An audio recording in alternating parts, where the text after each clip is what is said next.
Hi guys. आज हमारी जो है आई थिंक 7th या 8th क्लास है पॉलिटी की। आज हम पढ़ेंगे fundamental duties, that is part 4th A of Indian constitution, article 51A। ठीक है, फंडामेंटल ड्यूटीज़ पार्ट कौन सा है? पार्ट है 4th ए और आर्टिकल है 51A। ठीक है, part 4th of Indian constitution में हमारा DPSPs थे, पार्ट 4th ए में फंडामेंटल ड्यूटीज़ हैं। DPSPs हमारी जो हमने लास्ट क्लास में पढ़ी थी 36 to 51 आर्टिकल्स के अंडर है। फंडामेंटल ड्यूटीज़ जो हैं वो है अंडर आर्टिकल 51A। ठीक है, तो ड्यूटीज़ क्या हैं, फंडामेंटल ड्यूटीज़ क्या हैं कि भाई ये वो ड्यूटीज़ हैं, वो लिस्ट है ड्यूटीज़ की कि जो हमें as a citizen of a nation, as a citizen of India हमें हमारी रिस्पॉन्सिबिलिटी है कि हम वो ड्यूटीज़ निभाएं। ऑफ कोर्स सी बात है, जहाँ संविधान ने हमें हमारे सुरक्षा के लिए फंडामेंटल राइट्स प्रोवाइड की है, वहीं हमारी भी तो कुछ जिम्मेदारी बनती है, हमारी भी तो कुछ ड्यूटी बनती है कि हम देश के प्रति अपनी जिम्मेदारी निभाएं, अपनी रिस्पॉन्सिबिलिटीज़ निभाएं। तो फंडामेंटल ड्यूटीज़ में 11 ऐसी ड्यूटीज़ हैं जो हमें देश के प्रति निभानी चाहिए।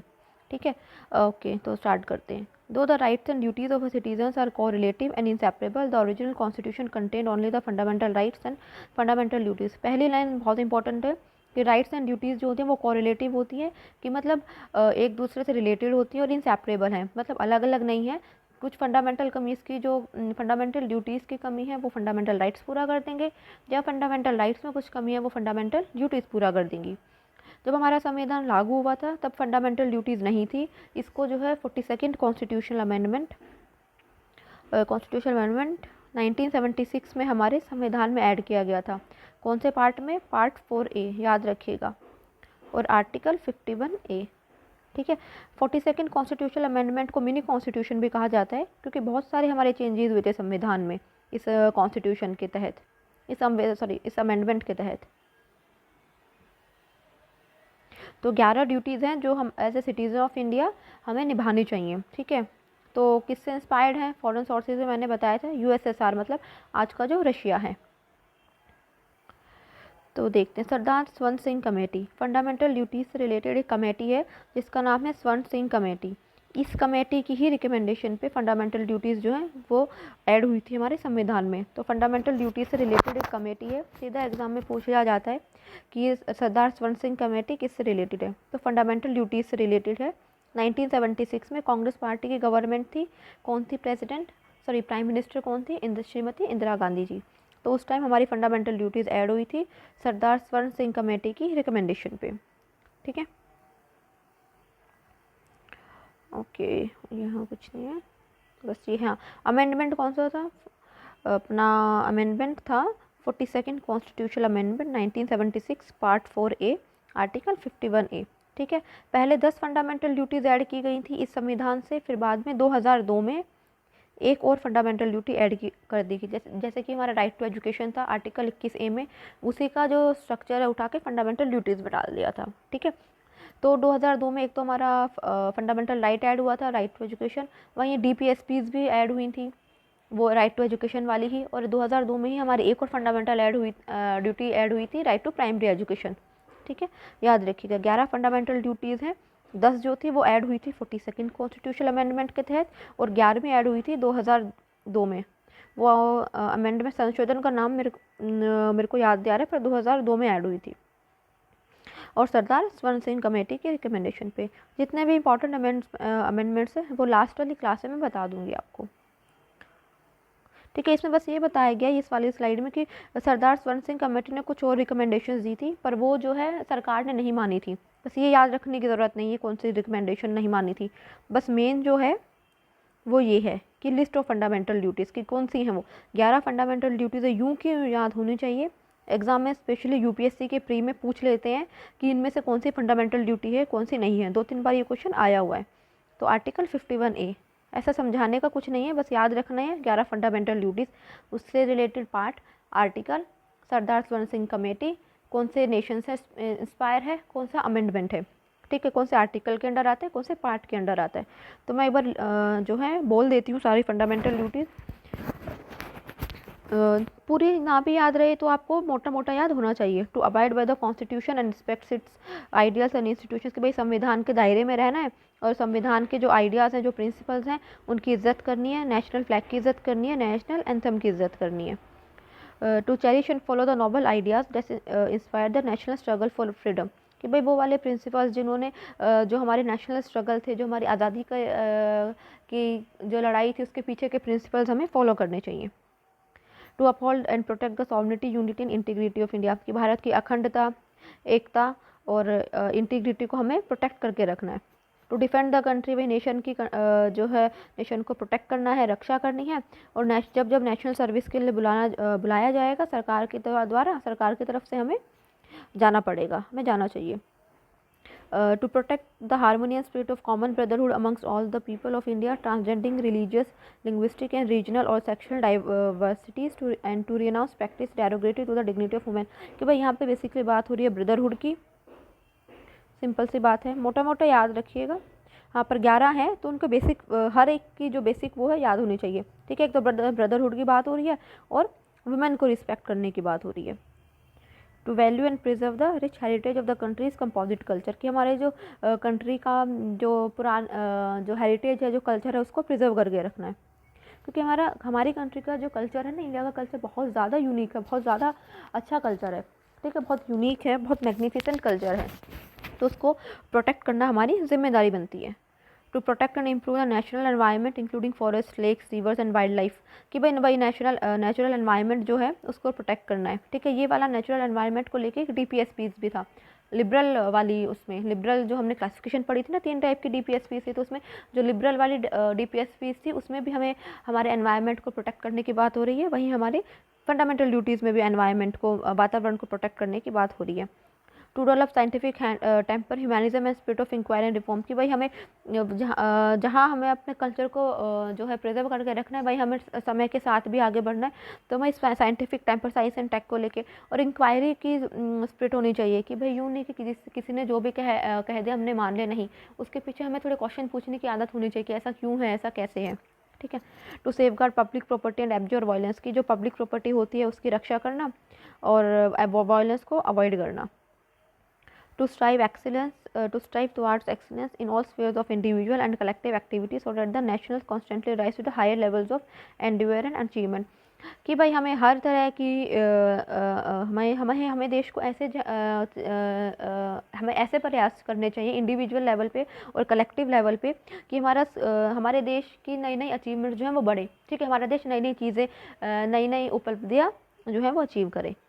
To provide opportunities for education to his child or ward between the age of 6 to 14 years, भाई ये राइट टू एजुकेशन वाली हो गई, कि भाई हर सिटीज़न का या फिर चाइल्ड के केस में जो उसका गार्जियन है उसकी ड्यूटी बनती है कि वो अपने गार्जियन को या चाइल्ड को जो है एक एजुकेशन प्रोवाइड करे 6 से 14 साल के बीच तक, ठीक है। 86 कॉन्स्टिट्यूशनल अमेंडमेंट से ऐड हुई थी ये वाली फंडामेंटल ड्यूटी, भाई राइट टू एजुकेशन वाला ही है, ठीक है। 86 कॉन्स्टिट्यूशनल अमेंडमेंट 2002, याद रखिएगा कि ये जो 10 फंडामेंटल ड्यूटीज़ हैं, ABCDEFGHIJ, ठीक है, ये सारी हुई थी हमारी 42nd कॉन्स्टिट्यूशनल अमेंडमेंट से। जो 11th है ये की वाली, ये हमारी हुई थी 86 कॉन्स्टिट्यूशनल अमेंडमेंट 2002 से ऐड, ठीक है।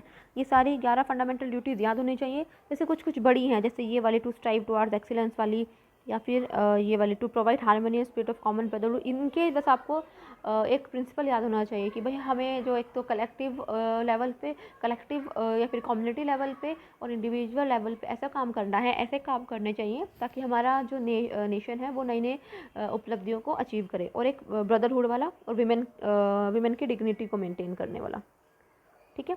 ये 11 फंडामेंटल ड्यूटीज़ हैं, ये आपको यूँ की याद होनी चाहिए, बहुत इंपॉर्टेंट है।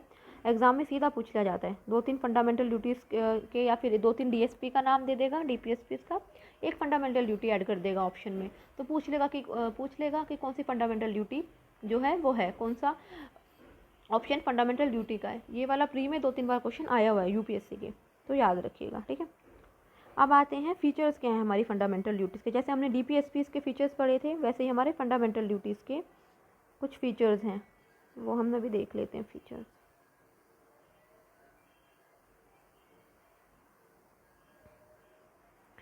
कुछ मॉरल हैं, कुछ सिविक है, कुछ नैतिक हैं ड्यूटीज़ हैं, और कुछ सिविक हैं, मतलब सिविल नेचर की हैं।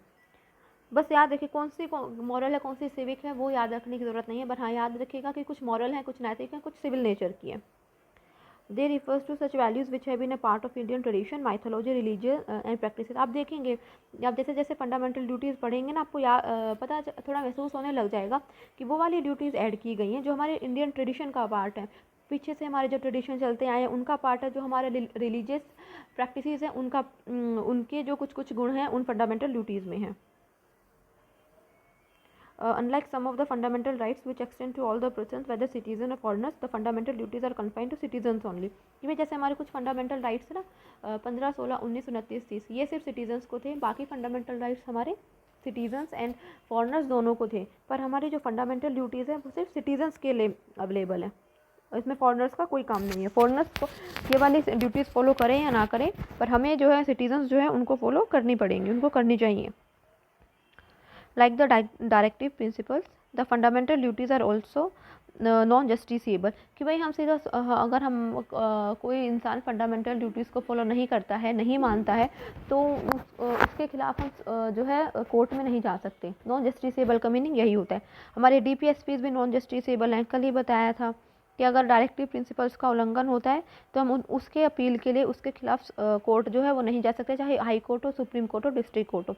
ऐसे ही फंडामेंटल ड्यूटीज़ के साथ भी है कि कोई इंसान नहीं मानता है, कोई फंडामेंटल ड्यूटीज़ का उल्लंघन करता है तो उसके खिलाफ हम कोर्ट नहीं जा सकते हैं, नॉन जस्टिसेबल है, ठीक है। और the constitution doesn't provide for the direct enforcement by the courts. ये भी हमारे DPSPs की तरह ही हैं, जैसे हमारे फंडामेंटल राइट्स हैं।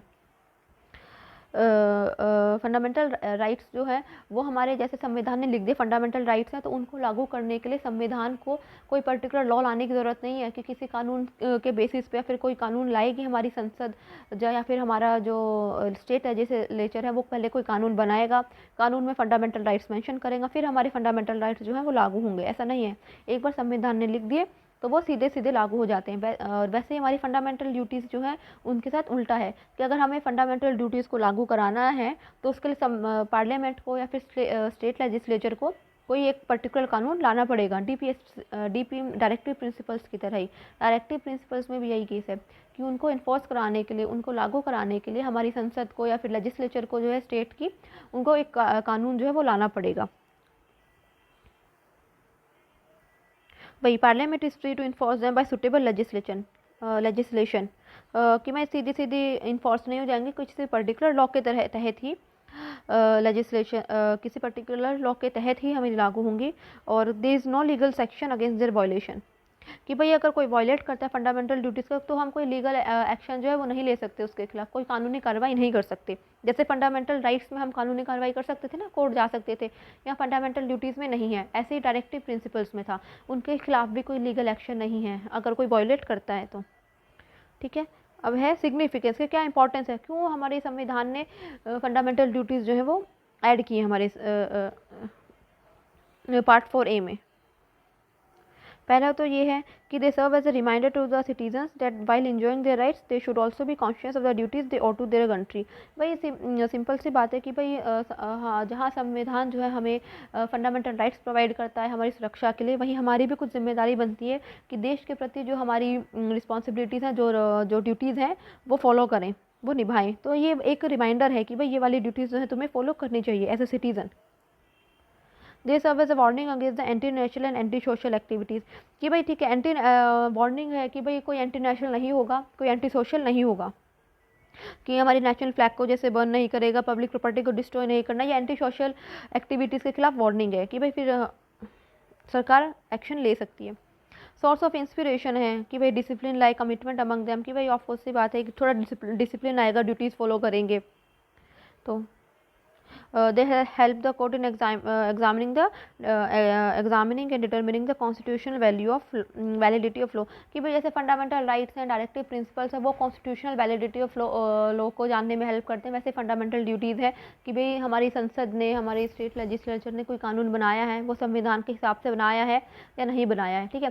जैसे हमारी संसद या फिर स्टेट लेजिस्लेचर कोई भी कानून बनाती है ना, तो कोर्ट हमारी जो वो देखती है कि भाई संविधान की कहीं हमारी फंडामेंटल ड्यूटीज़ तो वायलेट नहीं कर रही, फंडामेंटल राइट्स तो वायलेट नहीं हो रहा इस लॉ से, डायरेक्टिव प्रिंसिपल्स तो वायलेट नहीं हो रहा इस लॉ से।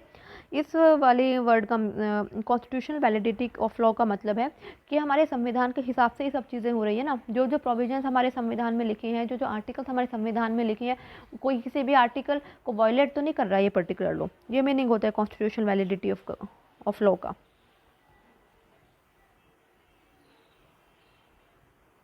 बस यहाँ कुछ नहीं है। दे आर इन्फॉर्सेबल बाय लॉ, कि भाई अगर हमें इम्प्लीमेंट करानी है फंडामेंटल ड्यूटीज़, लागू करानी है फंडामेंटल ड्यूटीज़, तो कानून के तहत ही कराई जाएंगी।